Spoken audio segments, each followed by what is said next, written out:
अपन discuss करने जा रहे हैं सर्कुलर परम्यूटेशन। कल जो क्लास हुई थी उसमें अपन ने डिस्कस किया था परम्यूटेशन, जिसमें डिजिट से संबंधित प्रॉब्लम्स थी उनको अपन ने किया था। उसमें दो टाइप की प्रॉब्लम थी, repetition allow, repetition not allow. इसके बाद में वर्ड एंड लेटर से रिलेटेड प्रॉब्लम अपन ने करी थी, जिसमें सारे वर्ड एक साथ ले लें या कुछ वर्ड एक साथ ले लें, इसके अलावा वोवल्स एक साथ आ जाएं, कॉन्सोनेंट एक साथ आ जाएं। इस तरह के कंडीशनल टाइप के क्वेश्चन अपन ने किए थे। तो ये था परम्यूटेशन, जिसको अपन परम्यूटेशन या लीनियर परम्यूटेशन बोलते हैं। अभी जो अपन डिस्कस करने जा रहे हैं वो है सर्कुलर परम्यूटेशन। मतलब इसके अंदर अपन डेटाज को एक सर्किल की फॉर्म में अरेंज करेंगे। जैसे मान लीजिए मेरे पास 5 डेटा हैं, 5 डेटा है ए बी सी डी और ई। इसको एक सर्किल की फॉर्म में रिप्रेजेंट करना है। तो देखिए इन पांचों को एक सर्किल की फॉर्म में रिप्रेजेंट करते हैं तो क्या क्या तरीके हो सकते हैं देखो। तो यहाँ पे एक छोटा सा एग्जांपल मैं आपको समझाऊंगा। जैसे मान लीजिए आपके पास 3 एलिमेंट हैं, एक एलिमेंट है ए, दूसरा है बी और तीसरा है सी। अगर मैं इनको एक ही लीनियर की फॉर्म में अरेंज कर रहा था तो यहाँ पे अलग अलग कॉम्बिनेशन बन रहे थे। एक ए बी सी बन रहा था, एक ए सी बी बन रहा था, एक बी ए सी बन रहा था, एक बी सी ए बन रहा था, एक सी ए बी बन रहा था और एक सी बी ए बन रहा था। मतलब अगर 3 ऑब्जेक्ट को एक लीनियर परम्यूटेशन में अरेंज किया तो फैक्टोरियल 3 मेरा आंसर आया था। लेकिन अगर इन्हीं डेटा को एक सर्किल में अरेंज करूं तो या तो मैं लिख सकता हूं ए, इसके बाद बी, इसके बाद सी, या लिख सकता हूं मैं इस तरह से ए, इसके बाद बी, इसके बाद सी। इन दो के अलावा मेरे पास और कोई तरीका नहीं है जहां पे 3 डेटाज को मैं अरेंज करूं। देखो ध्यान से, चाहे मैं इसको ए बी सी बोलूं, चाहे बी सी ए बोलूं, चाहे सी ए बी बोलूं, एक ही बात है। अगर मैं इन अरेंजमेंट को ए बी सी बोलूं, चाहे बी सी ए बोलूं, चाहे सी ए बी बोलूं, तीनों ही केस में एक ही बात है। मतलब इन तीनों को इसका एक ही केस बनेगा। इसी तरह इसकी बात करूं मैं तो यहाँ पे देखिए ध्यान से, चाहे मैं इसको ए बी सी बोलूं या बी सी ए बोलूं या सी ए बी बोलूं, इन तीनों का मतलब एक ही केस है। तो अगर टोटल देखा जाए तो 3 लेटर्स को एक सर्किल की फॉर्म में अरेंज करने के कितने तरीके हो गए? 2 तरीके हो गए। तो अगर मैं इसको एन ऑब्जेक्ट की फॉर्म में पूछूं कि मान लीजिए आपके पास एन ऑब्जेक्ट है, अलग अलग एन ऑब्जेक्ट्स गिवन है, एन ऑब्जेक्ट्स अरेंज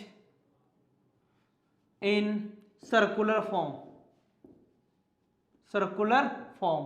तो अगर आप एन अलग अलग ऑब्जेक्ट्स को एक सर्किल की फॉर्म में अरेंज करेंगे तो आप एक छोटा सा फॉर्मूला याद रख लें, n-1 फैक्टोरियल।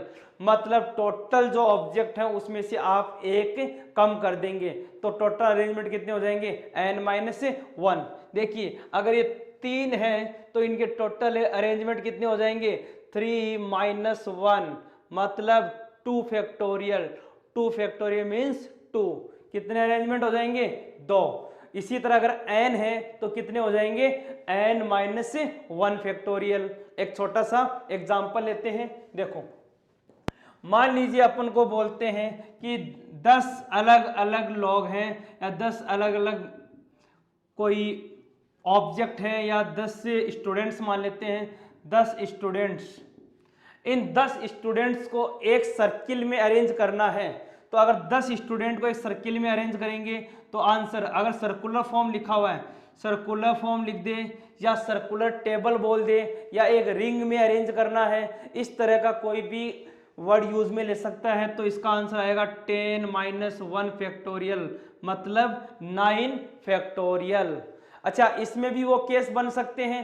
क्या केस बन सकते हैं कि सर इन 10 स्टूडेंट में कोई 2 स्टूडेंट मान लीजिए स्पेशल है जो हमेशा एक साथ रहेंगे, 10 में से 2 स्टूडेंट हमेशा एक साथ रहेंगे।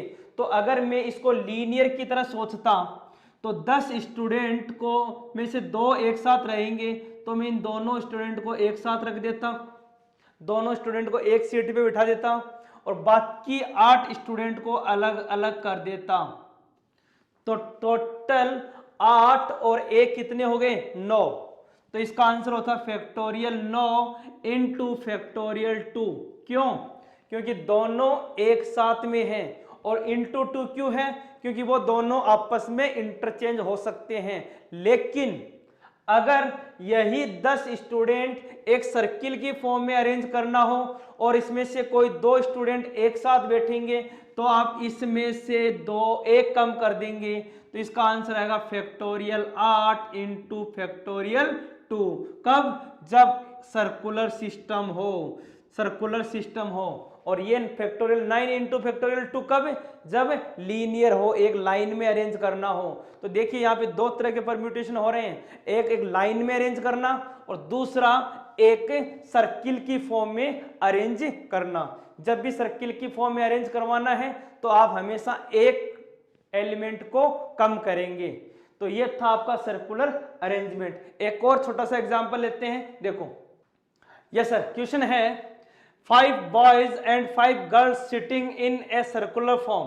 फर्स्ट है टोटल वेज, 5 बॉयज हैं और 5 गर्ल्स हैं। उन 10 स्टूडेंट्स को या टोटल 10 जो ऑब्जेक्ट्स हैं इनको एक सर्कुलर फॉर्म में अरेंज करना है। अगर कोई कंडीशन नहीं है तो आप आंसर लिखेंगे फैक्टोरियल 9। 5 एंड 5 10 और 10 में से 1 कम कर दिया, फैक्टोरियल 9। लेकिन सेकंड देखिए बहुत इंपॉर्टेंट है, नो 2 बॉयज सिट टुगेदर। कोई भी 2 बॉयज एक साथ नहीं बैठेंगे।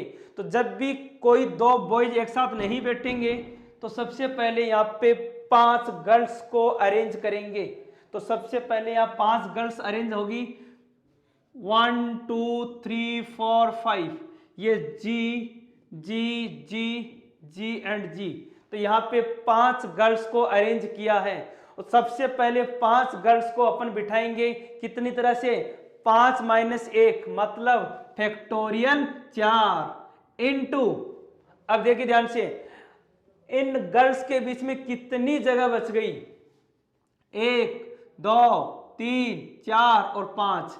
इन 5 जगह पे 5 बॉयज को अरेंज करने के तरीके 5p5 मतलब फैक्टोरियल 4 इंटू फैक्टोरियल 5। ये आपका आंसर आएगा। अब ध्यान रखना, पहले मैंने गर्ल्स को अरेंज किया तो 1 कम किया था, बाद में मैंने बॉयज को अरेंज किया तो 1 कम नहीं किया। क्यों? क्योंकि उसके बाद में जब सबसे पहले सिटिंग हो जाती है, उसके बाद में जब सिटिंग होती है तो वहां पे जो परम्यूटेशन है वो लीनियर की तरह ट्रीट करता है। मतलब जब शुरुआत करते हैं तो 1 कम करते हैं, उसके बाद में जो अरेंजमेंट है उसमें 1 कम नहीं करते। तो लास्ट में जो अपन 5 जगह मिली, उन 5 जगह पे 5 स्टूडेंट को बिठाने का जो तरीका था वो था फैक्टोरियल 5 या 5p5। तो ये हो गया जब आपके 2 बॉयज एक साथ नहीं बैठेंगे। तो जब एक साथ नहीं बैठेंगे तो अपन उनके लिए जो जगह बच गई उनके बीच में वहां पे अरेंज कर देंगे। तो ये था सर्कुलर परम्यूटेशन का पहला टाइप। अब सर्कुलर परम्यूटेशन का सेकंड टाइप देखिए। Yes, condition number 2, n objects arrange in circular form. Identical object, identical मतलब ये जो ऑब्जेक्ट हैं एन वो सारे के सारे क्या हैं? एक जैसे हैं। इनसे रिलेटेड क्वेश्चन क्या है? जैसे आप गार्लैंड्स की बात करते हैं, फूलों की माला बनाते हैं। इसके अलावा जो हार होते हैं, नेकलेस होते हैं, उनके अंदर जो बेड्स होते हैं उनके क्वेश्चन आते हैं। इसके अलावा जो रिंग है उसके अंदर सेम टाइप की कीज है, चाबियों का जो छल्ला है उस टाइप के क्वेश्चन आते हैं। उन सब में क्या करते हैं कि ये सारे के सारे डेटा सेम होते हैं। तो उस केस में आप जो एंटी क्लॉकवाइज और ये जो क्लॉकवाइज डायरेक्शन लेते हैं उसका कोई फर्क नहीं पड़ता। जैसे मान लीजिए मैं आपको बोलूं ए और ए 3 सेम टाइप के अरेंजमेंट हैं, तो उस ए को चाहे आप इधर से अरेंज करें चाहे इधर से अरेंज करें, चाहे क्लॉकवाइज करें चाहे एंटी क्लॉकवाइज करें, दोनों में जो अरेंजमेंट है वो क्या होंगे? सेम होंगे। तो उस केस में जो फॉर्मूला है वो आपका n-1 फैक्टोरियल डिवाइड बाई 2 हो जाएगा। n-1 फैक्टोरियल डिवाइड बाई 2 हो जाएगा। इसका एक छोटा सा एग्जांपल देखिए। एक छोटा सा एग्जांपल है, यस, क्वेश्चन है 5 identical keys arrange in circular ring. एक रिंग है उसमें 5 आइडेंटिकल कीज हैं, 5 चाबियां हैं, तो आप क्या लेंगे आंसर इसका 5 माइनस 1 फैक्टोरियल डिवाइड बाई 2, मतलब 5 माइनस 1 फैक्टोरियल 4 डिवाइड बाई 2। तो जब आइडेंटिकल ऑब्जेक्ट्स होंगे उस केस में आप 2 से डिवाइड करेंगे। तो ये था सर्कुलर परम्यूटेशन के दो टाइप, जिसमें डेटा आइडेंटिकल है और डेटा डिफरेंट है। जब डेटा डिफरेंट है तो आंसर आएगा n-1 फैक्टोरियल, और जब आइडेंटिकल है उस केस में आपको 2 से डिवाइड करना होगा। और 2 से डिवाइड वाले 3 तरह के क्वेश्चन मैंने बताए। एक गार्लैंड से रिलेटेड, जहां पे आपको अलग अलग जो फूल्स हैं वो दिए हुए होंगे। इसके अलावा रिंग के अंदर कीज को अरेंज करना है। इसके अलावा जो नेकलेस है उसमें जो सेम टाइप के बेड्स हैं, मोती जो होते हैं, उनको अरेंज करना है। तो इस टाइप के क्वेश्चन एग्जाम में पूछे जाते हैं। तो आज के लिए इतना ही। Thank you.